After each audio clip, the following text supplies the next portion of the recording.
नमस्कार दोस्तों, जय श्री श्याम। जैसा कि आपने थंबनेल देखा है, आज की वीडियो में हम बात करेंगे एक निवेशक है जिनकी ये क्वेरी थी कि सर म्यूचुअल फंड में ऐसी कोई कंडीशन है जिसमें हमको टैक्स ना पे करना पड़े। तो देखो, आज की वीडियो में क्लियर आपको बताएंगे कि बिल्कुल एक ऐसी कंडीशन है जहां पे टैक्स बिल्कुल भी नहीं लगता है। बस शर्त इतनी सी है, पूरा वीडियो वॉच करना, बिल्कुल भी स्किप मत करना, नहीं तो कंसेप्ट आपके समझ में नहीं आएगा। तो चलिए शुरू करते हैं।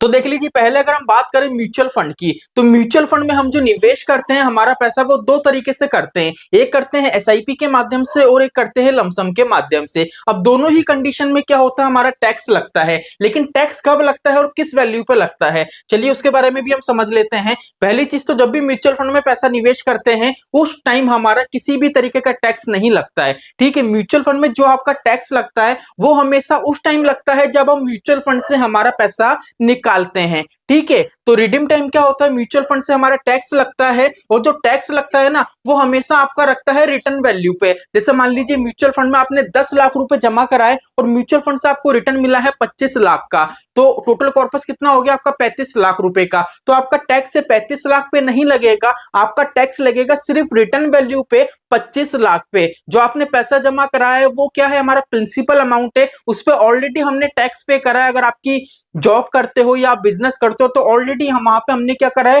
टैक्स पे कर रखा है। इसलिए म्यूचुअल फंड से हमारी जितनी भी इनकम होती है, एक तरीके से वो अर्निंग है हमारी, इसलिए वहां पे क्या होता है, हमको टैक्स पे करना पड़ता है। तो यहाँ तक का कंसेप्ट समझ में आ गया होगा। म्यूचुअल फंड में जितना भी हमारे रिटर्न होता है उसमें दो तरीके के टैक्स लगते हैं। कि लगता है शॉर्ट टर्म कैपिटल गेन 20%, अगर आपके यूनिट है वो 1 साल के अंदर अंदर के हैं तो क्या होता है, शॉर्ट टर्म कैपिटल गेन लगता है। और लॉन्ग टर्म कैपिटल गेन पे क्या होता है आपके, और लॉन्ग टर्म के यूनिट होता है उस पर आपका 12.5% टैक्स लगता है। अब काफी निवेशक का ये रहता है कि सर मेरा टारगेट 25 साल निवेश का है, तो अगर मैं 25 साल के लिए निवेश करूंगा तो सिर्फ और सिर्फ 12.5% का टैक्स लगेगा, long term capital gain, short term capital gain नहीं लगेगा। देखो, जितने भी यूट्यूबर्स है ना, यहाँ काफी ज्यादा ऐसी वीडियोस हैं यूट्यूब पे, वो क्या बात करते हैं, अगर टैक्स की कैलकुलेशन करते हैं ना, तो लॉन्ग टर्म कैपिटल गेन, जैसे मान लीजिए टारगेट 25 साल का है, तो वो सिर्फ कैलकुलेशन करते हैं लॉन्ग टर्म कैपिटल गेन की, शॉर्ट टर्म की नहीं करते हैं। बल्कि क्या होता है, अगर आप ग्रो एप्लीकेशन में निवेश करते हो ना, ग्रो के माध्यम से, तो वहां पे जाके देखना, पोर्टफोलियो एनालिसिस करोगे ना,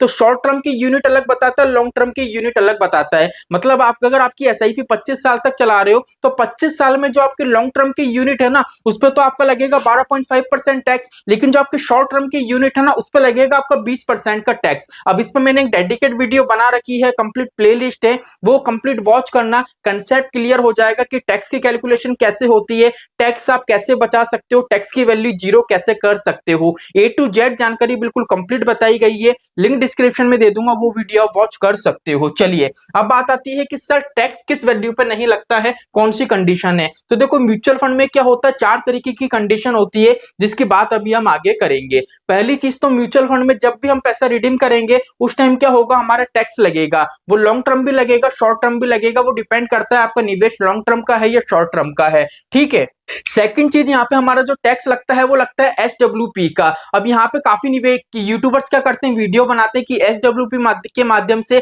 आप इस तरीके का निवेश करो जिससे क्या होगा, आपके बैंक अकाउंट में इतना इतना पैसा आएगा। लेकिन यहाँ पे अभी तक ऐसी कोई वीडियो नहीं है कि अगर एसडब्ल्यूपी प्लान के माध्यम से म्यूचुअल फंड से जो पैसा निकल रहा है उसकी टैक्स कैलकुलेशन कैसे होगी। तो इस पर भी डेडिकेट वीडियो बनी हुई है, लिंक डिस्क्रिप्शन में दे दूंगा, प्ले लिस्ट के अंदर आपको वीडियो मिल जाएगी। तो सेकंड कंडीशन ये हो गई जहाँ पे टैक्स लगता है।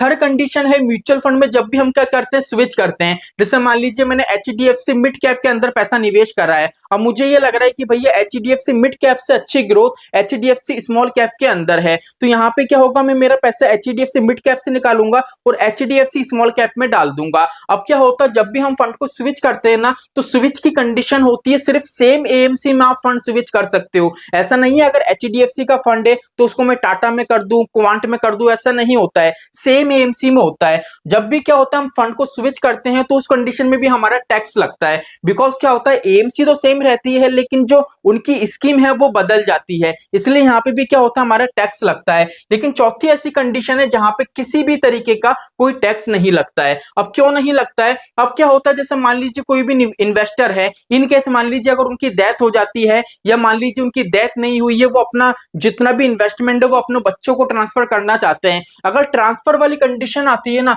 तो उसमें क्या होता है देखो ना, तो एएमसी चेंज हो रही है। जैसे मान लीजिए मेरा पोर्टफोलियो में एक एचडीएफसी स्मॉल कैप है, एक क्वांट स्मॉल कैप है। अब मेरे पोर्टफोलियो में ये दो फंड है। अब मैं चाहता हूं मेरे जो बच्चे हैं, ठीक है, अगर मैं उनको मेरा जो फंड है वो ट्रांसफर करना चाहता हूं, तो यहाँ पे क्या होगा, ना तो एएमसी चेंज हुई है, ठीक है, ना तो मेरे फंड चेंज हुए हैं। यहाँ पे चेंज कौन हुआ है, सिर्फ निवेशक। मतलब जो मैं था, मेरी जगह कौन आ गया, मेरे बच्चे आ गए। तो वहां पे क्या होगा, अगर इस तरीके की कंडीशन होती है, फंड का ट्रांसफर होता है, तो यहाँ पे क्या हो रहा है, सिर्फ और सिर्फ मेंबर, मतलब यहाँ पे देख लीजिए फंड, मतलब पोर्टफोलियो किसका है, राहुल जी का है। अब ये चाह रहे हैं कि भैया जितना भी मेरा इन्वेस्टमेंट है, मेरे बच्चों को मैं कुलदीप जी को ट्रांसफर करना चाहता हूं। अगर ये ट्रांसफर करेंगे तो इस कंडीशन में क्या होगा, म्यूचुअल फंड एक भी रुपए का किसी भी तरीके का टैक्स नहीं लगाएगा। अब क्यों नहीं लगाएगा, वो इसलिए नहीं लगाएगा बिकॉज यहाँ पे ना तो एएमसी चेंज हुई है, ना तो यहाँ पे कोई फंड चेंज हुआ है, ना म्यूचुअल फंड से पैसा निकला है, ठीक है। तो नॉर्मल सी बात है, कुछ भी नहीं हुआ है, बस जो फॉर्म पे एक निवेशक का नाम था वही चेंज हुआ है, जो इन्वेस्टर की डिटेल थी वो चेंज हुई है,